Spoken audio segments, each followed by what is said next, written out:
जय हिंद। आप देख रहे हैं प्रचंड भारत न्यूज। जब बिहार विधानसभा चुनाव का परिणाम आ गया और एनडीए गठबंधन जो है वो क्लीन स्वीप कर दिया, तो हमने भी सोचा कि क्यों ना, जब लोग जानना चाहते हैं, आप सब जानना चाहते हैं कि आखिर कौन से ऐसे मुद्दे थे जिनकी वजह से एनडीए ने क्लीन स्वीप किया और महागठबंधन की महाहार हो गई।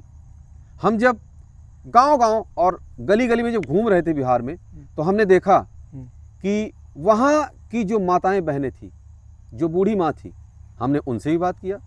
जो जाति के अलग अलग लोग थे, चाहे वो मुसहर माझी जाति के थे और चाहे वो मल्लाह जाति के लोग थे, निषाद जाति के लोग थे और चाहे केवट जाति के लोग थे, चाहे यादव जी थे, चाहे भूमिहार लोग थे, चाहे ब्राह्मण लोग थे, हमने सबसे, जो पासवान लोग थे, हमने सबसे बात करने की कोशिश किया। और बताऊं कि इस पूरे जो महागठबंधन में जो किरदार थे उनको ही बताता हूं, और जो एनडीए गठबंधन को जिताने वाले जो मेन किरदार थे उनकी ही मैं बात बताता हूं आपको। पूरे एनडीए गठबंधन को जिताने के लिए 3-4 पर्सनालिटीज, बाकी कोई नहीं, कोई कैंडिडेट नहीं, कोई अपने दम पर, किसी को ऐसी सीट नहीं मिली है। हो सकता है इक्का दुक्का किसी को मिल गई हो, लेकिन जहां भी हम गए तो मोदी जी का जलवा कायम है। पूरे बिहार में मोदी जी का जलवा कायम है। जहां भी गए हम, तो जो अनपढ़, जो बूढ़ी माँ हैं, उन्होंने कहा कि हम मोदी जी के वोट देव, हम मोदी जी के वोट देव। हमने कहा अम्मा यहाँ तो नीतीश जी की सरकार बनेगी, नीतीश जी मुख्यमंत्री बनेंगे और तेजस्वी भैया बनेंगे। तेजस्वी तो बोल रहे हैं कि हम घर घर नौकरी देंगे, लेकिन नहीं, लोगों ने नहीं माना, बोला नहीं, हमरा के नौकरी ना चाहिए। तो मैं पहले किरदार बताता हूं। अब एक तो पर्सनालिटी मोदी जी की, वो मेन किरदार जो मोदी जी की लोकप्रियता। दूसरी बात, जो नीतीश जी के बारे में, 20 साल कोई मुख्यमंत्री रहता है और उसके खिलाफ कोई एंटी इनकम्बेंसी ना हो। एंटी इनकम्बेंसी का मतलब कि सरकार के खिलाफ वो आवाज जो मुखर हो और ज्यादातर लोग बोले। यदा कदा लोगों ने बोला, लेकिन नीतीश जी के खिलाफ ऐसी कोई बात नहीं आई और तेजस्वी ने भी नीतीश जी के खिलाफ ऐसी कोई बात बोली नहीं। ये भी बड़ी बात थी। तो कहने का मतलब, ये 2 किरदार हो गए। तीसरा किरदार, पूरे बिहार के अंदर आप देखेंगे कि वहां इतनी हाईवेज और इतनी सड़कें बनी हुई हैं, इतने एक्सप्रेस वे बने हुए हैं कि आप वहां देखकर खुद हैरान हो जाएंगे। हमें लोग कह रहे थे, आकाश, ये आकाशदीप त्रिपाठी संकेत एडीटी के ये संपादक हैं, ये हम दोनों लोग एक साथ घूम रहे थे पूरे बिहार में। जी बिल्कुल, है ना जी सर। तो ये जो है हम लोग घूमते घूमते हम बात कर रहे थे नितिन गडकरी जी पर। नितिन गडकरी जी, भले उन्होंने जो ये चुनाव हो रहा था उसमें प्रचार न किए हो, लेकिन लोगों ने ये कहा कि आज चाहे वो मीडिया हो, चाहे इलेक्शन कमीशन हो, और चाहे ये नेता किसी भी पार्टी के हो, जो गांव-गांव घूम करके जा रहे हैं वोट देने के लिए, प्रचार करने के लिए, कवरेज करने के लिए, वो अगर किसी ने किया है तो नीतीश जी ने, मोदी जी ने, नितिन गडकरी जी ने, ये लोगों ने कहा। तो ये हो गई, ये तीसरा किरदार था। अब मैं, जो बड़ी पर्सनालिटी है, जो बड़ा किरदार एनडीए गठबंधन का, वो अमित शाह जी। अमित शाह जी ने जो वहां सीटों का जो बंटवारा, जो बीजेपी के चाणक्य कहे जाते हैं, वो जो गठबंधन का जो रूपरेखा, और इतने पहले से प्रोएक्टिव होकर के पूरी सीटों का बंटवारा करना, और वहां जो है अपने जो उनके प्रत्याशी थे समय से उनको उतारना, ये बहुत बड़ा, और वहां रह करके खुद पूरे चुनाव को मॉनिटर करना। जी बिल्कुल। आकाश, बताओ। बिल्कुल, हम लोग कैसे जब होटलों में जाते थे, वहां पर आप एक चीज देखे होंगे कि जो एनडीए थी किस तरह से अपने वोटरों को साध रही थी। आप देखिए, नीतीश जी को अपने तरफ, चिराग जी को अपने तरफ, क्योंकि वो पासवान वोट को खींचते, माझी जी को अपने तरफ, क्योंकि वो माझी वोटों को खींचते, और कुशवाहा जी को अपने तरफ, क्योंकि वो कुशवाहा। और उसके बाद जो बीजेपी की चरित्र है वो हिंदूवादी है, सभी हिंदुओं को। तो इसका असर बिहार में जमीनी स्तर पे दिखा है। हम कई गांव में गए और कई गांव में हम लोग माताओं और बहनों और सबसे हम लोग बात किए, लेकिन आप ये सुने होंगे कि सबको मोदी जी पर भरोसा था। एक नाम मोदी जी का तो फिक्स रहता था, फिर उसके बाद नीतीश जी का आता था, या चिराग जी का आता था, या फिर मांझी जी का आता था, या कुशवाहा जी का आता था, लेकिन ये एक नाम फिक्स था कि मोदी जी। और इसका असर जमीनी स्तर पे दिखा भी है। ये जान लीजिए कि इनकी जो संगठन थी एनडीए की, वो जो जमीनी स्तर पे पकड़ बनाई थी, उससे तभी लग रहा था कि बहुत अच्छी ये लोग मतलब सीटें निकालेंगे, लेकिन अनुमान इतना नहीं था। अनुमान इतना नहीं था। एक चीज और है कि आप ये एक चीज और देखेंगे, हम लोग कई ऐसे यादव बहुलक गांव में हम लोग गए हैं, वहां पर भी यादों में झड़प हो गई, मतलब हो जाती थी। इसलिए क्योंकि कुछ एनडीए की तरफ जा रहे थे और कुछ लोग महागठबंधन की तरफ थे। मतलब पूरा यादव भी महागठबंधन की तरफ नहीं थे। जो यम और वाई का इन लोगों का संगठन था कि ये हमको वोट देंगे, वो भी नहीं थे। आपको मुस्लिमों की विषय पे बता रहे हैं। मुस्लिम बहुलक जहां 60% 70% सीटें थी, जहां 60% मुस्लिम थे, वहां पर आप देखेंगे कि ऐसे 5 सीट थे और 5 के 5 ओवैसी साहब के खाते में गया। तो कहीं ना कहीं मुस्लिम भी इनके तरफ नहीं गए हैं, वो भी कटे हैं। आप इनके पास बचा क्या? ये लोग असल में जनता को रिझा ही नहीं पाए। जो ये हर घर योजना लेकर आए, बीजेपी हो या फिर एनडीए की कोई भी पार्टी हो, इसका मजाक उड़वा दिए।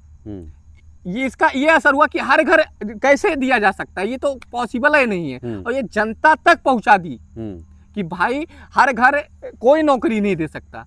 इसका भी साइड इफेक्ट इन लोगों को दिखा कि ये झूठ बोल रहे हैं। तो जो जमीनी स्तर पे दिखा कि एनडीए जो चाहती थी वो जनता तक आवाज जाता था और जनता इसको बकायदा सुन रही थी। और यही कारण है कि ये रिजल्ट आया तो 202 सीट एनडीए को मिला।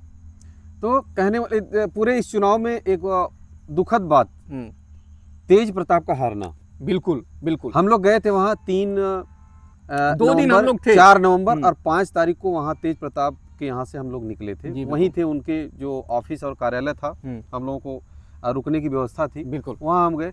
तो जो सेंटिमेंटल वोट था वहाँ तेज प्रताप का, लोग जो आते थे वो कहते थे कि देखो उपेक्षित आदमी है, साफ दिल का आदमी, तेज प्रताप को जीतना चाहिए, वो नहीं जीत पाए। एक बात। अच्छा, अब दूसरी बात कि जो तेजस्वी की बात है, राघोपुर में बड़े मुश्किल से जीत पाए। तो वहाँ भी यादव और यादव में लड़ाई थी। तो वहाँ भी जो कहने का मतलब कि यादवों ने ही महागठबंधन यानी आरजेडी को वोट नहीं दिया। सर इस पर एक बात हम और कहेंगे जी, कि जो दोनों भाइयों के बीच का विवाद था, वो उजागर हो गया था, जनता के बीच में आ गया था। आप देखिए, हम लोग 2 दिन महुआ में थे, वहां पर आप सुने होंगे, हम लोग गए भी थे कि तेजस्वी जी आते हैं और अपने कैंडिडेट के लिए प्रचार करते हैं। बिल्कुल, बहुत बड़ी बात कहा इसका जो असर था वो तेज प्रताप जी हार गए। इसका बहुत बड़ा असर पड़ा है कि तेज प्रताप जी हार गए। बहुत इंपॉर्टेंट बात कहा आपने। कि महुआ में जो महुआ विधानसभा है तेज प्रताप की, वहां से आरजेडी की कैंडिडेट को जिताने के लिए तेजस्वी अपने भाई को हराने के लिए आते हैं जी। अब वहां देखिए कितना बड़ा विद्रोह। यहाँ हमने देखा उत्तर प्रदेश के अंदर, बिल्कुल बिल्कुल, अगर कहीं से सोनिया गांधी लड़ रही हैं तो सपा ने अपनी कैंडिडेट नहीं उतारा। अगर कहीं से राहुल गांधी लड़ रहे हैं और कोई भी कांग्रेस का ऐसा बड़ी पर्सनालिटी लड़ रही है, कोई डिग्निटी ऐसा लड़ रहा है इलेक्शन, तो उसके खिलाफ सपा ने या कांग्रेस ने कोई अपना कैंडिडेट नहीं उतारा। लेकिन यहाँ जब भाई भाई में ही उतार दिए, तो यहाँ जो ये मामला है, ये बहुत बड़ा। इसका असर हम आपको बता रहे हैं कि लगभग 35,000 या 37,000 तेज प्रताप जी को वोट मिला और लगभग 50 के पास, मतलब 48-49 के पास मुकेश सरोज को वोट मिला। और ये जान लीजिए कि 60, 70, 80 के लगभग जीत हुआ है चिराग के जो लड़े थे। आप इसका असर देख लीजिए कि अगर दोनों कैंडिडेटों का मिला दिया जाए तो वो लोग निकाल लेते, कोई भी सीट निकाल लेता। लेकिन इसका असर वहां पर तेज प्रताप जी हार गए। यही काम राघोपुर में हुआ। जब तेज प्रताप के विधानसभा क्षेत्र में तेजस्वी जी प्रचार करने आते हैं तो राघोपुर में ये भी पहुंच जाते हैं। और इसका असर ये हुआ कि हारते हारते तेजस्वी जी भी बचे हैं। हारते हारते तेजस्वी बचे हैं। बहुत मतलब ये क्लीन स्वीप करना अपने आप में एक बहुत बड़ा ऐतिहासिक ये चुनाव रहा बिहार का। अब इसका मैसेज पूरे देश में गया और पूरे देश के लोगों ने देखा। अब लोग कुछ SIR का मुद्दा भी उठा रहे हैं, कुछ लोग अब EVM का उठा भी रहे हैं और उठाएंगे भी।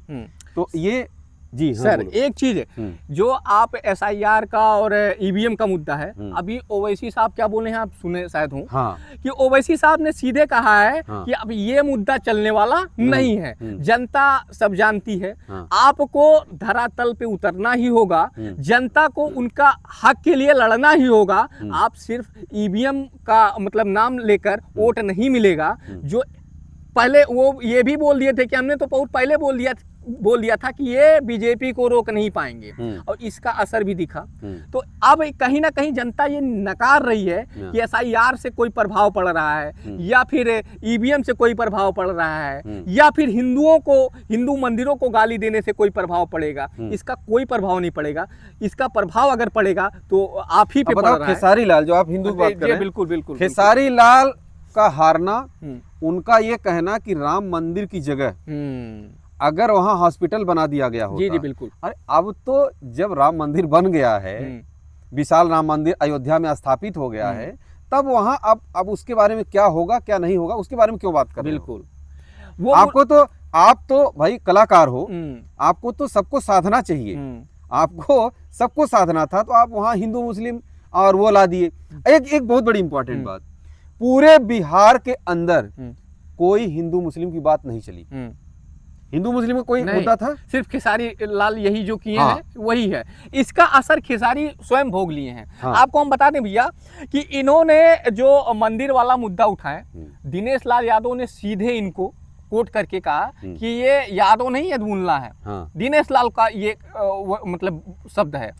और इसका असर इतना दिखा कि आपको एक चीज बताएं कि खेसारी लाल हार भी गए। आपको एक चीज बताएं भैया कि वहां पर आप मात्र 15-20 जो % मुस्लिम है, उसके लिए आपने हिंदुओं को कहीं ना कहीं दरकिनार किया, और इसका असर जमीनी स्तर पे दिखा भी। बिल्कुल। तो कहने का मतलब एक चीज और बता दूं, अब हम इस वीडियो कंक्लूड कर रहे हैं कि अगर क्लास में क्लास टीचर खड़ा हो और पूरी चीजें तरतीब से न समझाए, तो फिर वो जनता के यानी स्टूडेंट के समझ में नहीं आता है। इसी तरीके से तेजस्वी को ये किसी भी मंच पर ये नहीं देखा गया ये कहते हुए, ये एक कोई चार्ट लेकर के कि हम हर घर में नौकरी देंगे। बिहार का जो बजट है 3 लाख करोड़ है पूरे साल का, तो उसमें से हम पेमेंट कितना करते हैं, सरकारी खर्चा कितना है, बाढ़ में कितना खर्चा होता है, और उसके बाद जो हमारे युवा हैं, जो बेरोजगारी है वो कितनी हजार है, कितनी लाख है, हम कितने लाख कितने हजार को हर साल देंगे। मतलब सर आप ये कहना चाहते हैं कि इन्होंने तो कह दिया कि हर घर नौकरी देंगे, लेकिन कैसे देंगे ये इन्होंने नहीं बताया जनता को। और ये इसका प्रभाव ऐसा पड़ा कि आपको बता दें कि 202 सीटें विपक्ष लेकर चली गई, मतलब NDA लेकर चली गई, इनके अपोजिट इसका प्रभाव पड़ा है सर। जी, तो कहने का मतलब कि ये अब आपके पास समय है, आप जो है आपको शुभकामनाएं हैं कि आप 5 साल तैयारी करिए और अगली बार फिर बिल्कुल टाइट होकर के मैदान में उतरिए। आप सभी का बहुत बहुत धन्यवाद। कमेंट करके अपनी राय जरूर दीजिएगा। जय हिंद।